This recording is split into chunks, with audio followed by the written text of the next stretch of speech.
दंडोत प्रणाम. मायबाबो, प्रत्येक महानुभावी साधकाला तो गृहस्थ असो म्हणजे वास्तविक असो किंवा साधू असो, त्याला 9 प्रकरणं आलीच पाहिजे.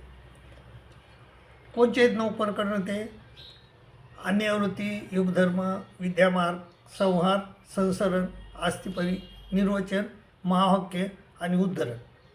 परंतु हे 9 प्रकरणं वाचत असताना आपल्याला अनेक अडथळे येतात.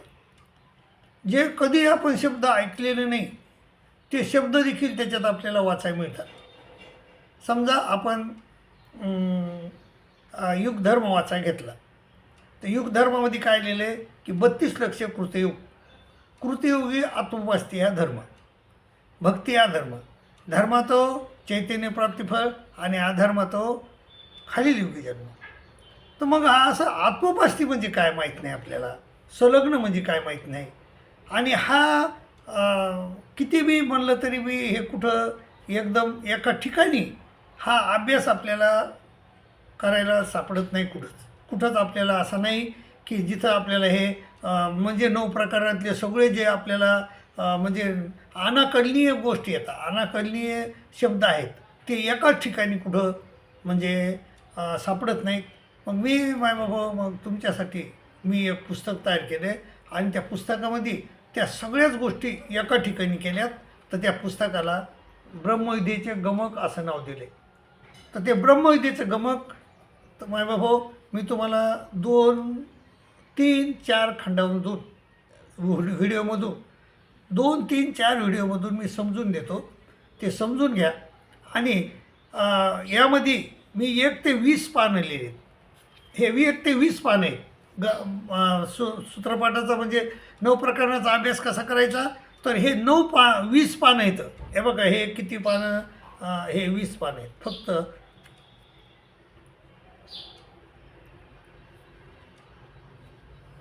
हे 20 पानं आहे. इथवर हे एवढे 20 पानं आहेत. तर एवढे 20 पानं आपल्याला पाठ नाही व्हायला काय झालं? हे अगदी सोपं आहे ना.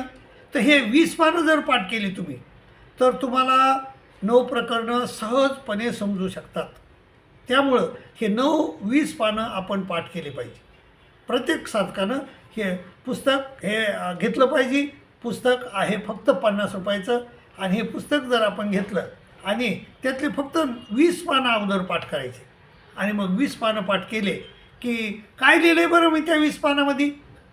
तर मी तुम्हाला समजून सांगतो काय लिहिलं आहे. तर पहिली गोष्ट तर काय लिहिलं आहे, पहिल्या वेळेस आपल्याला पहिली गोष्ट तर आपल्याला 9 प्रकरणं कोणचे आहेत हेच माहीत नाही. आपण त्या पूर्वीला पंचकृष्णाला पंचनामाला हे देखील त्याला देखील 9 प्रकरणं म्हणतो. ते 9 प्रकरणं नाही मायबाबा. 9 प्रकरणं म्हणजे कोणते येतं? अन्यावृत्ती, युगधर्म, विद्यामार्ग, संहार, संसरण, आस्तिपरी, निर्वचन, महावाक्य आणि उद्धरण असे 9 प्रकरणं आहेत. हे याच्यामध्ये मी लिहून दिलेले आहेत.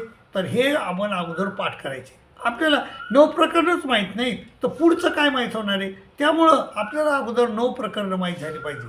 9 प्रकरणाजवळ मग 4 पदार्थ आहेत: जीव, देवता, प्रपंच, परमेश्वर. तर मग जीवाजवळ कोणतेही पंचप्रकार नाहीत. देवतेजवळ आणि परमेश्वराजवळ फक्त पंचप्रकार आहेत. संसार प्रपंच तर जड आहे. तर मग देवतेजवळ कोणते पंचप्रकार आहेत? तर इथं लिहिले मी ज्ञान, सुख, सामर्थ्य, ऐश्वर्य, प्रकाश. तर हे आणि देवतेजवळ हे पंचप्रकार कसे आहेत? तर देवतेजवळ हे पंचप्रकार सामर्थ्यरूप आहेत आणि परमेश्वराजवळ हे पंचप्रकार सामर्थ्यरूप आणि स्वरूपिक बी आहेत असं लिहिलेलं आहे. हे समजून घ्यायचं अगोदर. आता देवतेचे 9 थवे. देवता किती येतात?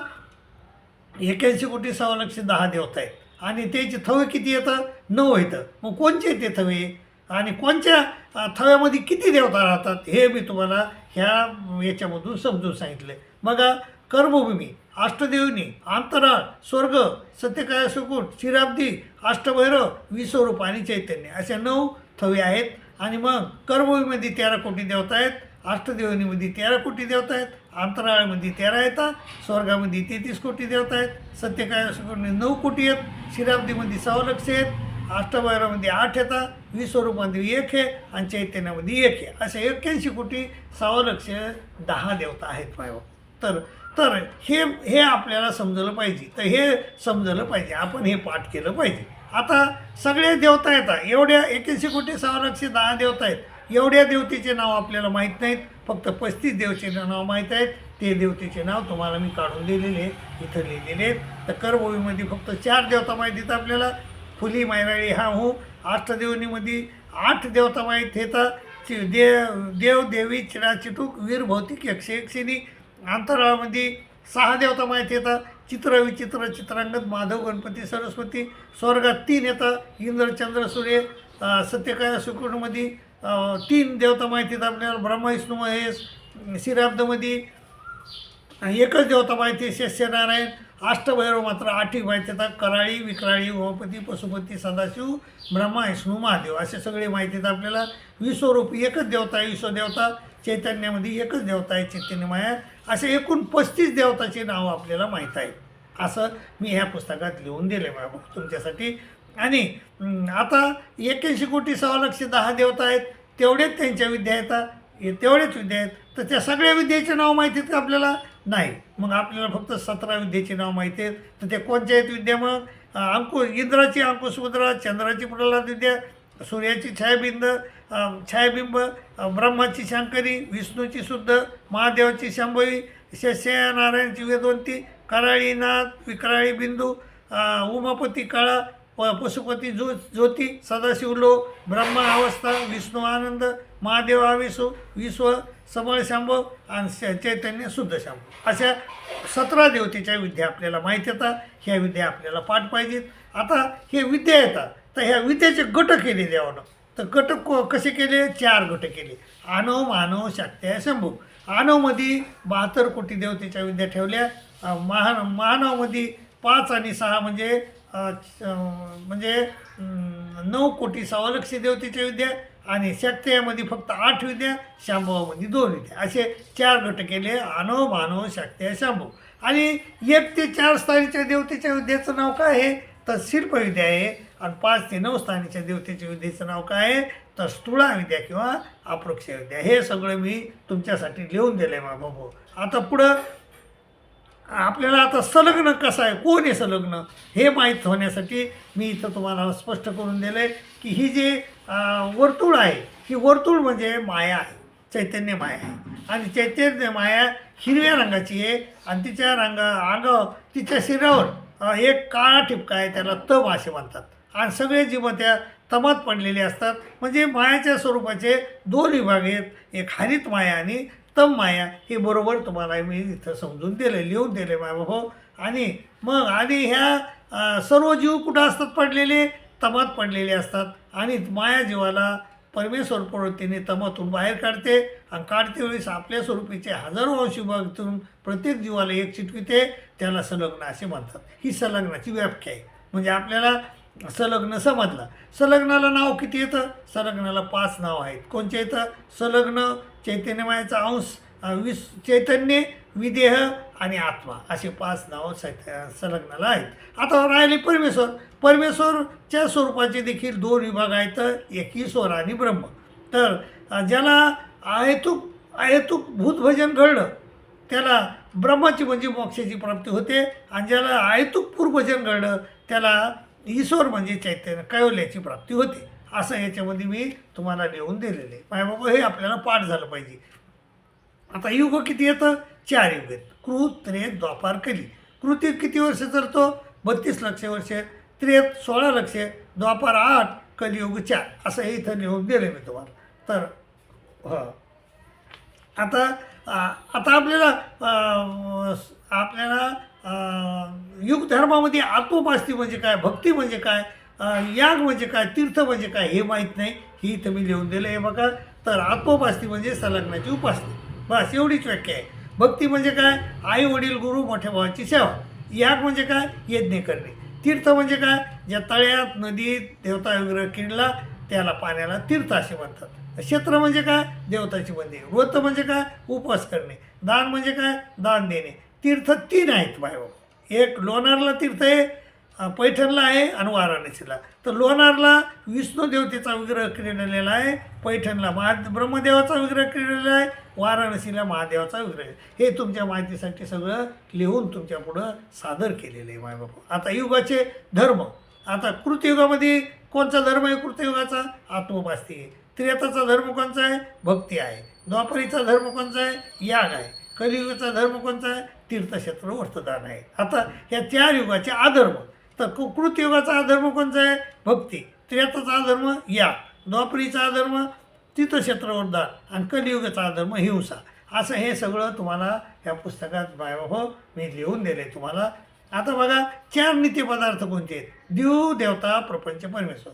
हे 4 नित्यपदार्थ आहेत. हे आपल्याला पाठ पाहिजे. 4 ज्ञाने, शब्दज्ञान, अप्रोक्ष ज्ञान, सामान्य ज्ञान, विशेष ज्ञान. हे बी आपल्याला पाठ पाहिजे. हे सगळं मी याच्यात लिहून दिलेलं आहे. 4 दाने, लीळादान, सबंधदान, ग्रहणदान, कैवल्यदान. हे पण आपल्याला पाठ पाहिजे. जीवाचे 8 स्वभाव कोणते आहेत? तर मळ, मूत्र, शीत, उष्ण, भय, निद्रा, सुधा, पिपाशा. हे पण मी याच्यात लिहून दिलं आहे. तर हे आपल्याला पाठ पाहिजे. मायेनं जीवावर कोणत्या प्रक्रिया केल्या? तर मायेनं जीवावर 8 प्रक्रिया केल्या. विकरे, संचरे, विये, प्रसवे, हलवी, डोचली, उघडी, लोटी. हे अर्थासह मी इथं लिहून तुम्हाला दिलेले आहे. देवतेचे मळ. आता देवतेचे मळ म्हणजे किती मळ आहेत? मळाला काय नाव आहे? तर त्याला मळाला नाव आहे विखो, इंद्रिय, अंतकरण, देह, विधेय. तर विखो म्हणजे 4 देवतेचा मळ, इंद्रिय म्हणजे 5 आणि 6 देवतेचा मळ, अंतकरण म्हणजे अष्टभैरवाचा मळ, देह म्हणजे विश्वदेवतेचा मळ आणि विधेय म्हणजे चैतन्यमयाचा मळ. असं मी तुम्हाला इथं लिहून दिले बाबा. हे आपण पाठ करायला पाहिजे जेणेकरून आपल्याला 9 प्रकरणं समजतील. आता माया जीवाला तमातून बाहेर काढते आणि हरितात लोटून देते. हरितात लोटल्यावर जीव काय करतो? तर मळ आपल्या अंगाला मळ लावून घेतो. तर कोणचा मळ लावून घेतला अगोदर? विश्वमळ, दुसऱ्यानं प्रकृतिमळ, विकृतिमळ आणि विकृतिमळ. असे 81 कोटी 6,00,009 देवतेचे मळ लावून घेतले जीवानं. तर हे इथं तुम्हाला लिहून दिलेलं आहे मायबापू. आता बघा आपल्या शरीरात किती बाबी आहेत? तर आपल्या शरीरामध्ये जीव आहे, अनादि आद्य आहे, संलग्न आहे, आद्यमळ आहे, देवतेचे मळ आहेत, पिंडस्थ आहेत, कर्मलिंबी आहे आपल्या आणि केवळ म्हणजे काय? आता केवळ म्हणजे शुद्ध. तर केवळ कोणाला म्हणावं? जीवाला केवळ म्हणावं आणि परमेश्वराला केवळ म्हणावं. तर जीव कसा केवळ आहे? अनादि आद्ययुक्त केवळ. परमेश्वर कसा केवळ आहे? पायुक्त केवळ आहे. जीवरूप. आता जीव स्वरूपावर आपल्या पिशी लागलेल्या आहेत, 5 पिशी. तर कोणत्या आहेत त्या 5 पिशी? अनादि आद्य, अज्ञान, अन्यथा ज्ञान, आद्यमळ आणि जीवत्व. अनादि आद्य म्हणजे काय? जीव स्वरूपावर असलेला मूळचा दोष. हे सगळं स्पष्ट करून दिले तुम्हाला. अज्ञान म्हणजे ज्ञान नसणे, अन्यथा ज्ञान म्हणजे खोटे ज्ञान, आद्यमळ म्हणजे जीवाचा संलग्नाचा संकोच आणि जीवत्व म्हणजे सुखदुःख ग्राहकता. असं तुम्हाला क्लिअर लिहून दिलं आहे मायबाबा. आता आता आपल्याला याच्यात येतं की कर्मसृष्टी, विकारसृष्टी, दैवसृष्टी. हे तुम्हाला कळायला पाहिजे. 1 ते 4 देवता आहेत. तर कर्मभूमी, अष्टदेवनी, अंतरा आणि स्वर्ग ह्या 72 कोटी देवता आहेत. त्याच्यात स्त्री आहेत 36 कोटी, त्याला विकारसृष्टी म्हणतात. आणि 36 कोटी पुरुष आहेत, त्याला कर्मसृष्टी म्हणतात. आणि 5 ते 9 स्थानीच्या म्हणजे सत्यकाय सुकुण, श्रीरामदी, अष्टभैरव, विश्वरूप, चैतन्य अशा म्हणजे 9 कोटी 6,10 देवता आहेत. तर त्या देवतेला दैवसृष्टी असे म्हणतात. असं हे सगळं तुम्हाला इथं लिहून दिलं आहे. आणि तुम्हाला हे समजलं नाही समजलं तर मायबाबा तुम्ही मला फोन बी करू शकता. आणि सृष्टीमध्ये जीव आल्यावर कुठं जातो मग तो जीव? तर तो चतुर्विध कर्मफळाला जातो. तर चतुर्विध कर्मफळ कोणचे आहेत? स्वर्ग, नरक, कर्मभूमी, मोक्ष हे चतुर्विध कर्मफळ आहेत. तर मायबाबा इथं हे 20 पानं होतात. तर हे 20 पानं तुम्हाला पाठ जर झाले, तुम्ही पाठ केले तर तुम्हाला हे 9 प्रकरणं बरोबर येऊ शकतात. आता हे एक गट आपण इथवर करू. आता दुसरा गट पुन्हा उद्या तुम्हाला पुढचं काय लिहून दिलं मी तुम्हाला हे समजून सांगतो. तोपर्यंत मला रजा द्या. दंडोत प्रणाम, दंडोत प्रणाम, दंडोत.